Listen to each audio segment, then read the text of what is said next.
अच्छा, लास्ट की वीडियो तो हम लोग बात कर रहे थे डाइजेशन इन स्टमक की, हम लोग बात कर रहे थे, ठीक है ना, जिसमें हमने गैस्ट्रिक लाइपेज तक की बात कर ली थी। हमने यदि गैस्ट्रिक जूस का कंपोनेंट देख लिए थे कि उसमें पाया क्या क्या जाए, जैसे हाइड्रोक्लोरिक एसिड हो, म्यूकस, हाइड्रोक्लोरिक एसिड पाया जाए, म्यूकस पाया जाए, ठीक है, पेप्सिनोजन पाया जाए। पेप्सिनोजन की कंडीशन भी देख ली, किस पे काम करता है, प्रोटीन मॉलिक्यूल पे काम करेगा, प्रोटीन मॉलिक्यूल के ऊपर काम करेगा, जो कि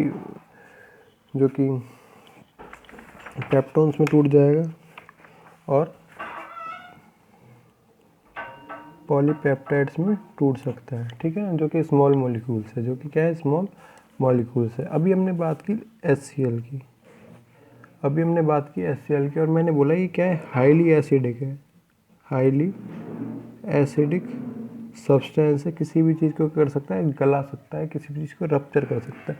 तो सबसे पहले बात है, आपके दिमाग में क्वेश्चन आना चाहिए कि जो स्टोमक की क्या होती है, वॉल होती है, इसके ऊपर ये इफेक्ट क्यों नहीं डालता, स्टोमक को हमारे को क्यों नहीं रप्चर कर सकता है, क्योंकि हाईली एसिडिक है और एसिड किसी की सरफेस के ऊपर गिर जाएगा यदि, तो उसको क्या करेगा, हार्मफुल इफेक्ट डालेगा, उसके ऊपर हार्मफुल इफेक्ट डालेगा। तो ये स्टोमक के ऊपर क्यों नहीं डाले, तो सबसे पहले उसके लिए आंसर निकाल के लाते हैं हम लोग, ठीक है ना। सबसे पहले क्या करें हम लोग,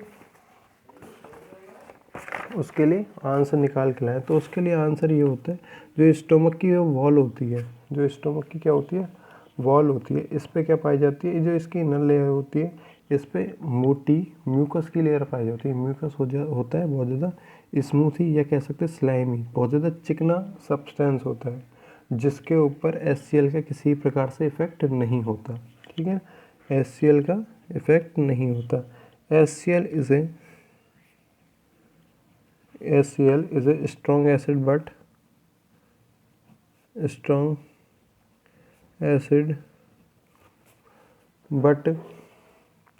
it does not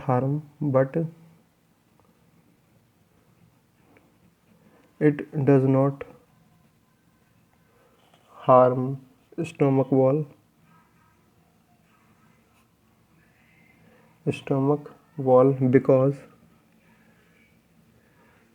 because inner wall of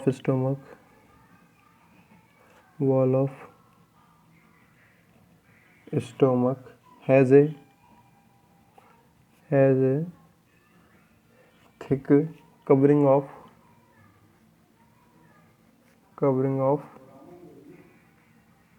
mucus, which is not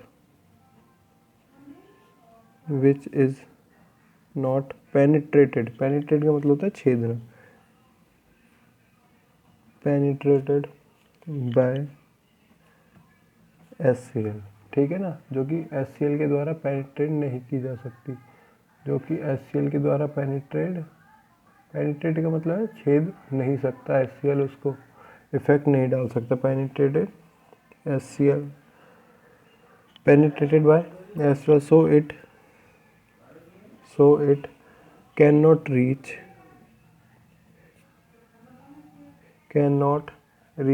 to the cells and does not harm to its wall, ठीक है ना, does not harm to its wall, जिसके कारण क्या होता है कि जो स्टोमक होता है, हमारा पेट होता है, इसकी वॉल पे या इसको किसी प्रकार से हार्मफुल इफेक्ट नहीं डाल सकता। एक बार दोबारा देख लेते हैं मैंने क्या कहा। मैंने कहा इस प्रकार से हमारा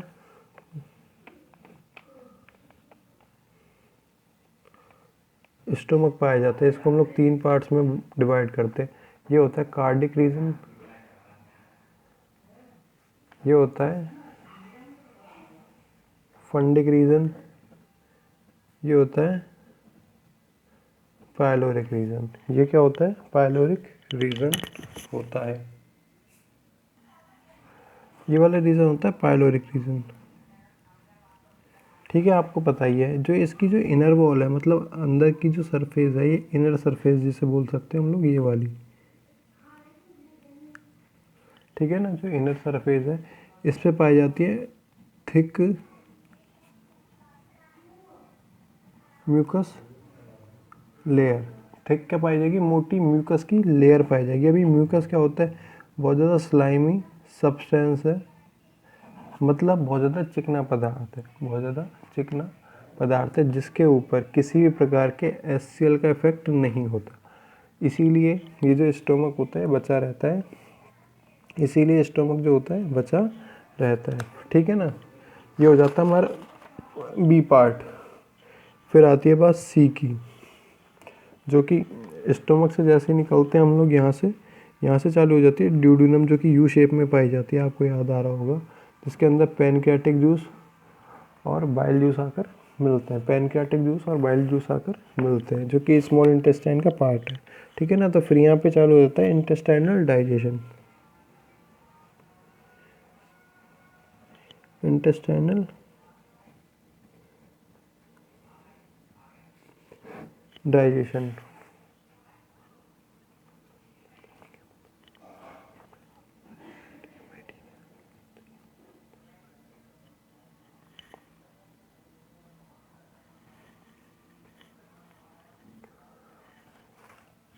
इंटेस्टाइनल डाइजेशन। ओके, तो इसके अंदर क्या होगा, जो फूड आएगा, हमने अभी बात कर ली थी ऊपर तक, ये काइम के रूप में क्या आता है, जो कि सेमी लिक्विड सब्सटेंस के रूप में आता है फूड।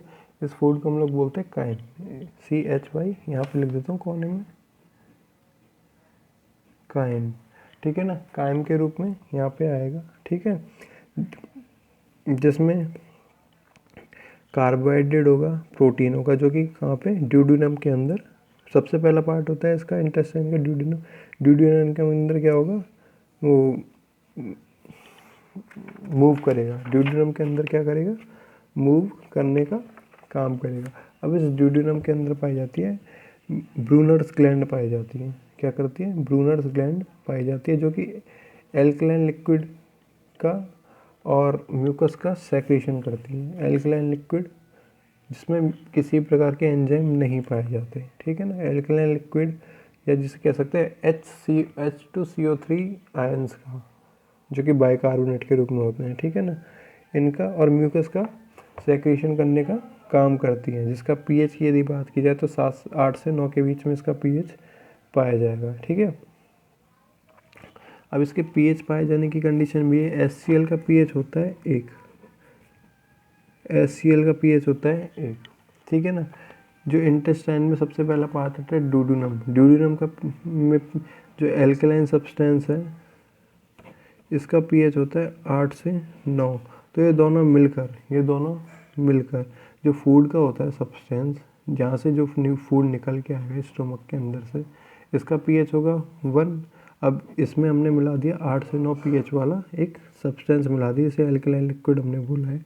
ब्रूनर्स ग्लैंड ने जिसे रिलीज़ किया, जिससे क्या होगा, जो काइम होगा, जिससे काइम का pH वैल्यू था वो एल्कलाइन कंडीशन में आ जाएगी। ये जो एसिडिक नेचर से किस में आ जाएगा, एल्कलाइन नेचर में आ जाएगा। एसिडिक नेचर से एल्कलाइन नेचर में आ जाएगा। तो इसको इस प्रकार से लिख सकते हैं,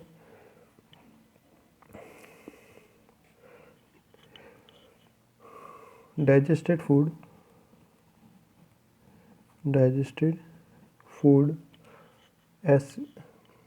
acidic crime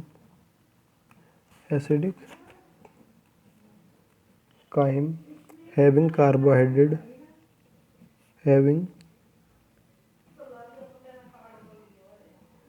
carbohydrate and protein slowly moves into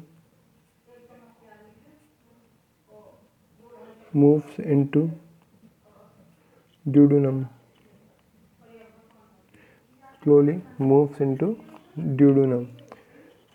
अब इसके अंदर ब्रूनर्स ग्लैंड पाई जाएंगी। Brunner's gland secretes enzyme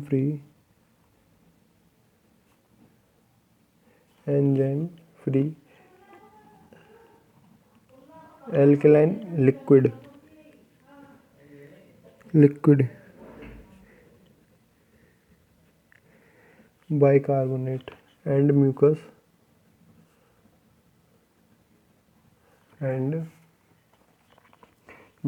in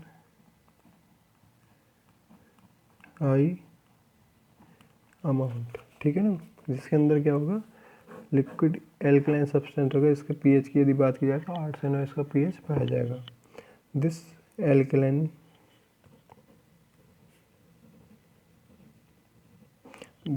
alkaline liquid pH value भी लिख देते हैं 8 से 9। Liquid protects duodenum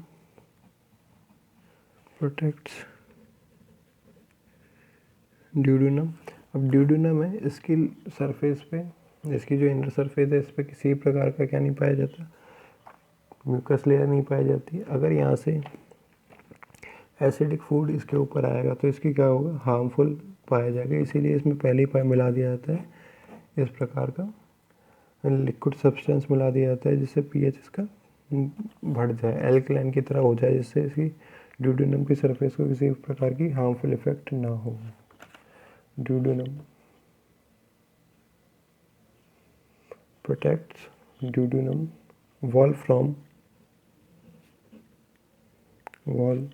from acidic gastric juice,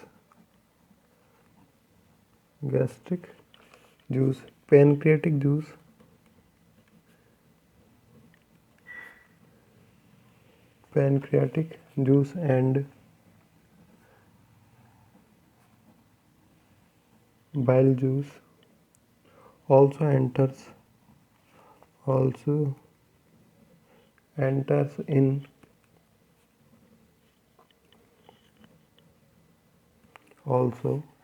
in duodenum. Pancreatic juice and bicarbonates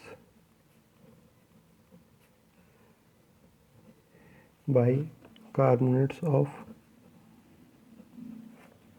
bile neutralise, जिसको न्यूट्रल करने का काम करता है, न्यूट्रलाइज काइम, जैसे हम लोग बोलते हैं फूड जो कि निकल के आता है हमारे पास, neutralise chyme and reduces its acidity, जो कि इसकी एसिडिटी को कर देता है, जिसका जो पीएच वैल्यू थी उसको न्यूट्रल करने का काम कर देता है, ठीक है। अब जो भी इंटेस्टाइनल जूस होगा, ठीक है ना, इंटेस्टाइनल जूस होगा, इसमें क्या पाए जाएंगे, हाइड्रोलाइट्स पाए जाएंगे, मतलब वाटर मॉलिक्यूल क्या होगा यहाँ पे ज़्यादा पाया जाएगा, वाटर का लेवल क्या होगा हमेशा ज़्यादा पाया जाएगा। Intestinal juice contains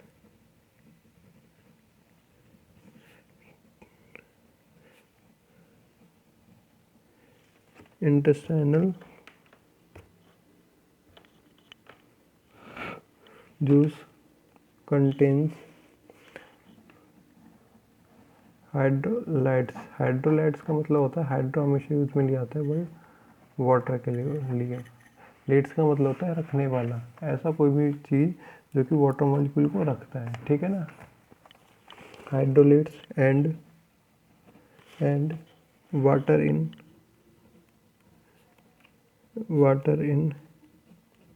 high amount,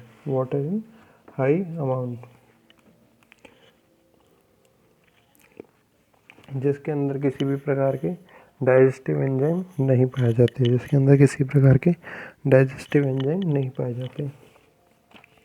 digestive enzymes are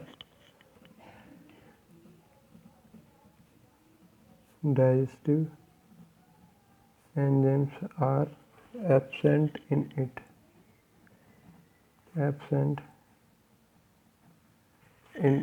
ठीक है ना, जिसके अंदर नहीं पाए जाएंगे। अभी हमने बात की HCl होगा, HCl सेक्रेट होगा, ठीक है ना, किसके अंदर, स्टमक के अंदर। अगर ये इस स्टमक के अंदर HCl सेक्रेट होगा तो इसकी सरफेस को जो स्टोमक है, स्टोमक के सरफेस को इसलिए हार्मफुल इफेक्ट नहीं डाल पाता क्योंकि इसकी सरफेस पे पाई जाती है एक म्यूकस की मोटी लेयर, जो कि क्या होती है, बहुत ज़्यादा स्लाइमरी, बहुत ज़्यादा चिकनी लेयर के रूप में पाई जाती है, जिसके कारण क्या होता है, HCl का इफेक्ट इसके ऊपर नहीं पाया जाता। ओके, अब इससे जो बाहर फूड निकलता है वो क्या होता है, एसिडिक फूड होता है। इससे बाहर जो भी फूड निकलेगा काइम के रूप में, जैसे हम लोग क्या बोलते हैं, काइम बोलते हैं फूड को, ठीक है। काइम के रूप में जितना भी फूड निकलेगा वो हमेशा एसिडिक निकलेगा। तो इसकी फूड की एसिडिटी को ख़त्म करने के लिए, फूड की एसिडिटी को ख़त्म करने के लिए इसमें मिला दिया जाता है क्या, बाइकार्बोनेट लिक्विड के रूप में एल्कलाइन सॉल्यूशन मिला दिया जाता है, ठीक है ना, जिसका pH होता है 8 से 9 के आसपास, जिसका pH होता है 8 से 9 के आसपास होता है। इससे हेल्प होती है, इससे हमारी ये हेल्प होती है, जितना भी ड्यूडेनम के अंदर फूड आएगा, ड्यूडेनम की लेयर को क्या कर सकता है, हार्मफुल नहीं कर पाएगा, ड्यूडेनम की लेयर को हार्मफुल इफेक्ट नहीं कर पाएगा। फिर हमारे पास पैनक्रियाटिक जूस होगा, इसमें अंदर रिलीज होगा, बाइल जूस होगा, ड्यूडेनम के अंदर रिलीज होगा। पैनक्रियाटिक जूस पैनक्रियाज से, बाइल जूस लिवर से रिलीज होगा, ठीक है। इनके अंदर किसी प्रकार के डाइजेस्टिव एंजाइम नहीं पाए जाते, ठीक है। और वाटर मॉलिक्यूल क्या होता है यहाँ पे, हाई पाया जाता है। बाकी हम लोग देखेंगे नेक्स्ट वीडियो में। Thank you.